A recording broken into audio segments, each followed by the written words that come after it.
The rise and fall of Circuit City. At one point in time, Circuit City developed into one of the biggest electronic merchants. Circuit City was one of the hottest stocks in the 1980s, giving investors returns of 9,000%. By delivering those kinds of statistics, Circuit City proved we could trust them to sell high-end devices before retailers like Best Buy. How was it possible that Circuit City, the go-to retailer for all the best electronics, declared bankruptcy in 2008? To better comprehend the reasons behind Circuit City's demise, let's look at this company's past. Early in 1949, while on vacation in Richmond, Virginia, Samuel Wurtzel saw the first advertising broadcast on television in the South while he was at a nearby barbershop. He moved his family to Richmond in late 1949 and set up the first Ward's Company retail location because he was excited about the possibilities. Later, Abraham L. Heach became a business partner with him. By 1959, Richmond was home to 4 television and appliance stores run by the Ward's Company. The business expanded further and opened stores in several cities such as Costa Mesa, California, Mobile, Alabama, Washington, D.C., and Albany, New York. It also advertised in hi-fi magazines and offered mail-order goods under the name Dixie Hi-Fi in the 1970s and the early 1980s. In Richmond, Ward's tried out a variety of retail models, including smaller mall stores with the names Sight and Sound and Circuit City. Samuel Wurtzel led the business as president until 1970 and as chairperson until 1984. His son, Alan Wurtzel, took over as CEO of Ward's in 1972 and initially concentrated on integrating the acquisitions and closing down the inefficient businesses. In the extra space, Ward's Loading Dock, the company's first warehouse showroom, opened in 1974. The large format store was well liked by shoppers. The business kept growing with the new layout inspired by Ward's Loading Dock and changed its name to Circuit City Superstore in 1981. With the recent name change came a new logo, which was used between 1984 to 1989, but they rebranded in 1989 and used their logo until 2000. Circuit City's third and last logo in use from 2001 until its closure in 2009. The revival also used the third logo for the duration of its existence, which ended in 2012. In 1984, Circuit City formally adopted the name Ward's Company and floated on the New York Stock Exchange. Circuit City, where the streets are paved with bargains, was one of the business's first catchphrases. The business started buying retail establishments and converting them into Circuit City superstores after leasing floor space from Zody's discount stores and other department stores. The first of these replacements took place at Hampton, Virginia, Charleston, South Carolina, and Knoxville, Tennessee.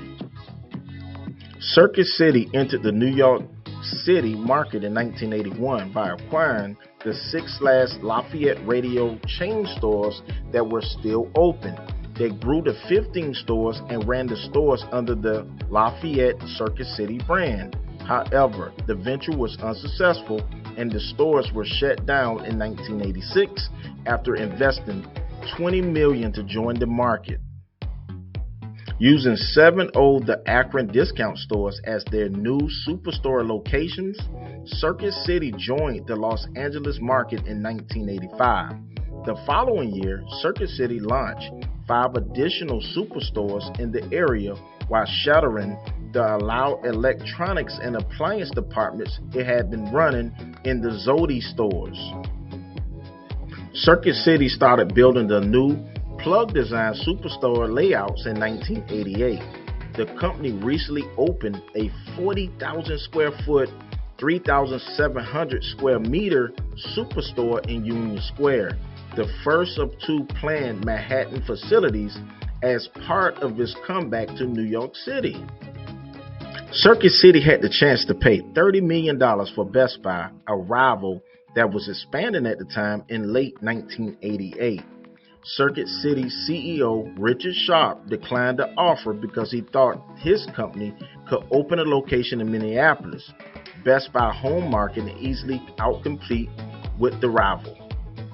During this time, Circuit City rose to prominence for its extraordinary customer service, even going so far as to have a large portion of its workers receive factory training.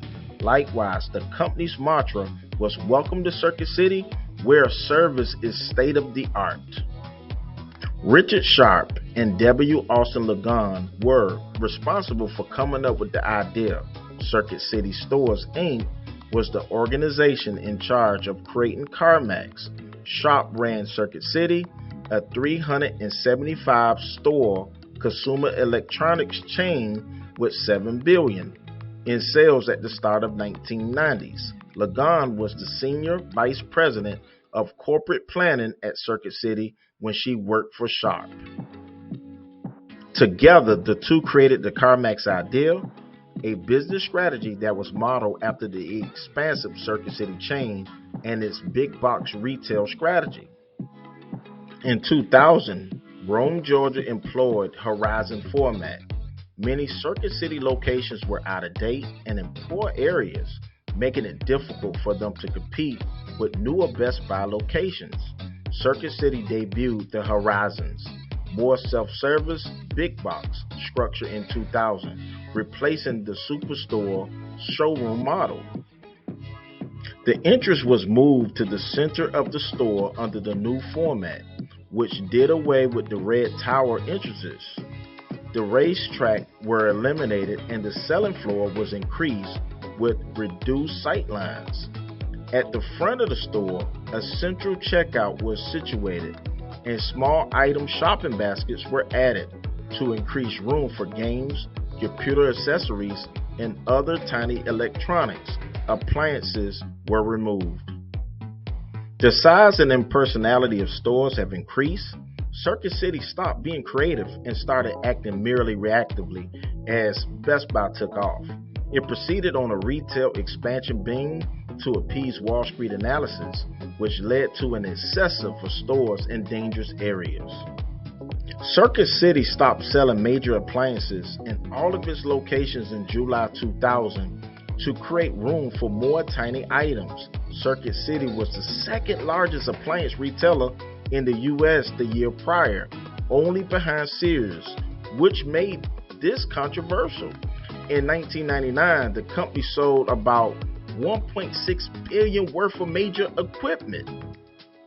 Executives thought giving up on the huge appliance market would result in significant cost savings in warehouse storage and delivery, but they were also worried about competition from Home Depot and Lowe's. Circuit City lost out on the mid-2000s residential housing boom, which saw a sharp increase in new appliance sales, as was later realized.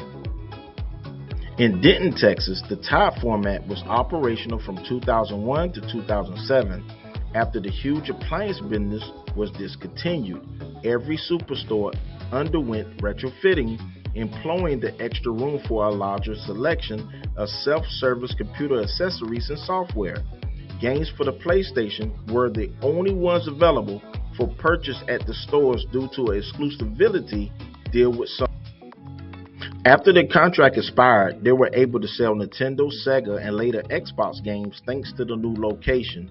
Music and movie sales had been added to most stores years before, but the extra space allowed the selection to be added to smaller stores. The corporation spent $1.5 billion on the retrofitting project alone. Circuit City acquired the core components of 800.com, including their full 2.6 million client list, websites, and marketing assets in March 2002. The deal's financial details weren't made public.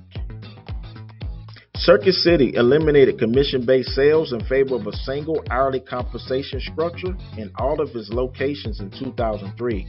While 3,900 salespeople were let go, the corporation saved roughly $130 million annually by giving many previously commissioned sales workers new jobs as hourly product specialists.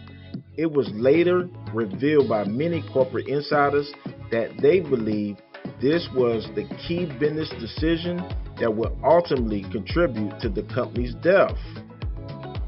Circuit City and Verizon Wireless teamed together in 2004 to add full-fledged Verizon Wireless sales and service centers to each superstore in response to the growing wireless phone market. Verizon Wireless managed and owned these locations. Due to the agreement, Circuit City stopped selling wireless phones throughout all carriers. Circuit City announced its acquisition of Canadian retailer Entertan in April 2004. Entertan, which owned 980 stores in Canada under the trade names Radio Shack, Rogers Plus, and Battery Plus, was acquired by Circuit City for $284 million. Chairman and CEO Alan McCullough thought that these small format stores already in operation offered a simple entry into Canada, where Best Buy had been making inroads. In 2004, Radio Shack filed a lawsuit against Entertan for using the Radio Shack brand in Canada. Circuit City lost the legal battle, and in 2005, all of the shops in Canada were rebranded The Source. Bell Canada purchased these stores, and they are still open today.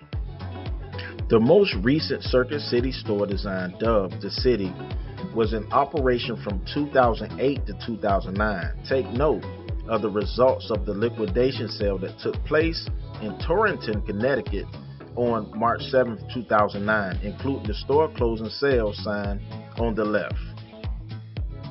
Additionally, 62 outlets in Canada were set to close. According to news reports, on May 13, 2009, news broke that Systemax had won the auction to buy the Circuit City name, trademarks, and online store from Circuit City Stores, Inc. for $14 million.